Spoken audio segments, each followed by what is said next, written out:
Hi folks, bit of a short video. It's for the 25th, 26th. It's been a productive weekend. Was at Caerphilly Castle on Saturday and giving out leaflets, and we were promoting the ghost walks that I've got coming up, and the pirate and medieval drama walks. Lots going on over the next 2 months, and it's combining really the acting stuff with my former career really as an archaeologist. So we're moving on with all that, and so that's positive. And went to Monknash and went to the pub, and the owner's really keen on the ghost walks that we're planning down there. Actually, the ghost experience walks that we're planning down there. And a really fabulous moment where the monk's bones at Monknash, I actually touched them, and that was really special because it was me who brought the monk's bones to the public, brought them to the public, attention of the public, where it was in newspapers like the Express, the Sun, the Daily Mail, the Times, Huffington Post, all the rest of it, beginning of last year. And it's now, the bones themselves mentioned in a display as the monk's bones, thanks to me. And we've got walks that'll be to celebrate them, and the local owner of the pub thinks that that'll be good part of their event. So I really need to get in promoting that coming up this week. So I'll give more information about the dates for them coming up very shortly.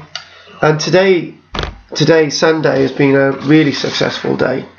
And I'll just mention as well that my daughter Bethan and I did a video log this morning, tongue-in-cheek thing about the meaning of Karl with a C, Karl with a K. And it was interesting that the video itself has brought out some animosity from somebody that is now stalking me on the internet. I've got a stalker on the internet.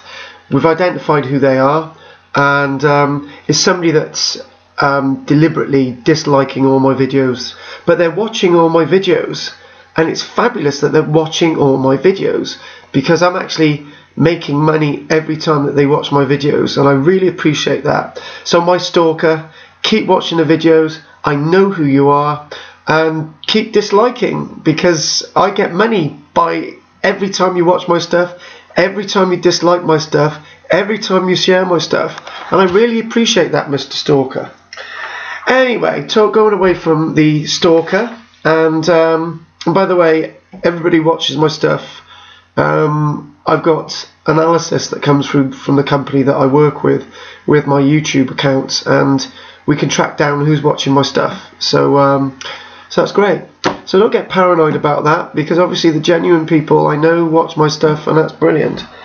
So today, on another note, I was watching on another note, and went down to London to drop my daughter off at Hemel Hempstead, thanks to Pete Sampson, who also thought the video on Karl's and was really good this morning, and Mary as well, and other people.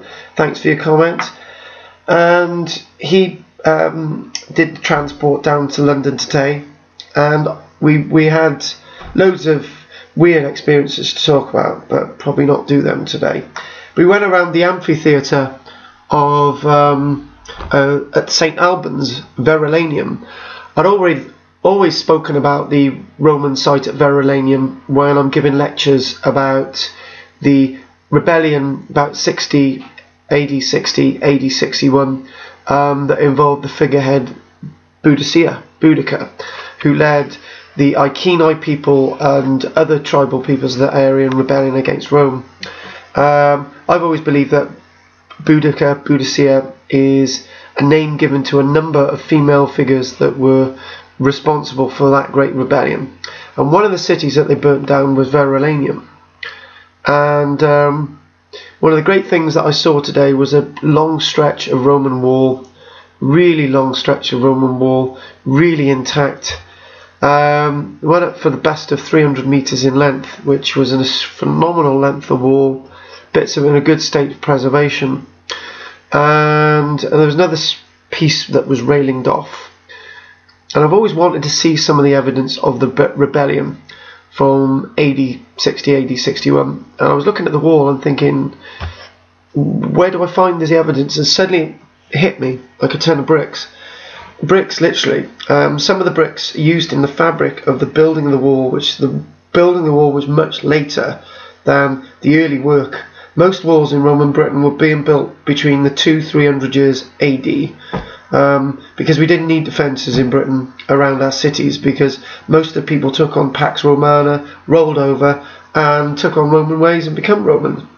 But what you could see in the fabric of the Roman wall at St. Albans, Verulaneum, the railing section, which is in the park, most of the site of St. Albans, Verulaneum isn't built on, which is brilliant.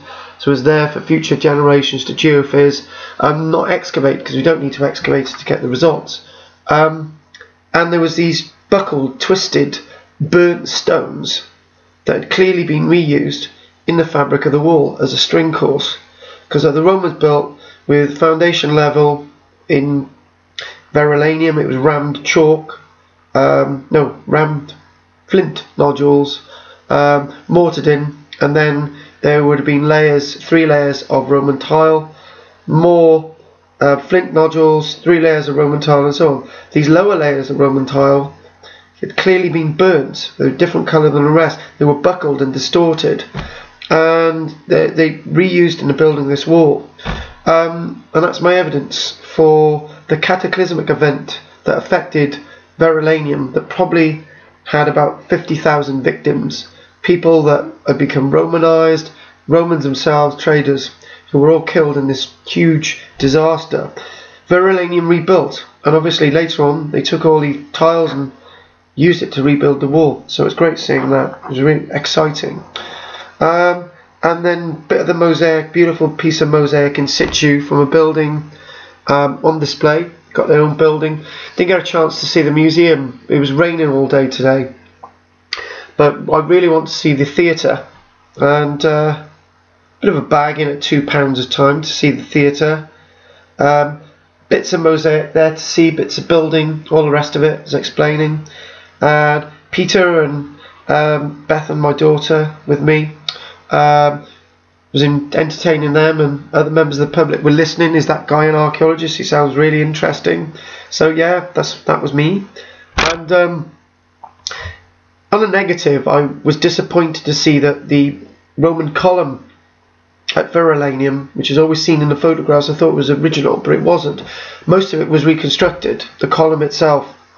But the top capital, the Corinthian capital on the top, is original. And I was a bit disappointed with that. Being in the theatre, my daughter being an actor and me being an actor, being in a theatre that's the oldest theatre, much earlier than the Rose Theatre, much earlier than the Globe or the Swan Theatre in London by 1,400 years, much earlier than those. And so it's a bit of a direct link between my acting and my sense of being an actor for all these years, not knowing, alongside the archaeology. And the other point as well is that yes, picked up a few oysters. These oysters here, and I usually tell my students not to bring any of these artifacts back with them because they belong to the site. But as teaching aids, they're very useful, very essential. And Roman oysters, there you go, weren't as fat as say medieval oysters, but they definitely had the protein. And these oysters themselves were being used for people who were watching theatrical performances, and I got lots of the dates for the building smack on without needing any of it, because looking at the styles and stuff. So I was really impressed by my knowledge still of the Romans, because that would be my specialist subject in archaeology. And the other thing as well is away from the theatre, looking in some badger sets, early piece of Roman local courseware. You can tell it's early because the rim itself is rounded and there's no lip protruding like this. You can see that there. Okay, so this is probably from maybe around about 50, 80, 60, so links directly into the period when the city was set alight. Another period then, period of rebuild, this bit of a rim. Okay, you've got that, which probably dates to no more than about AD 100. And then you have other fragments, probably a bit later, bit of a rim. Difficult to date this rim because it's not got everything I need to date it, but probably from about AD 200. So there you go, local fabrics. And a bit of a base here that's really badly burnt. Although this to me looks later, this might actually be another piece of evidence when the city was burnt to the ground, you know, AD 60, AD 61. Some other little bits of fragments found in molehills as well, away from the theatre site. So there you go. So it was a good day out, well worth a visit. And this is Karl-James Langford, productive video. Thanks for watching on channel 01 to 1975.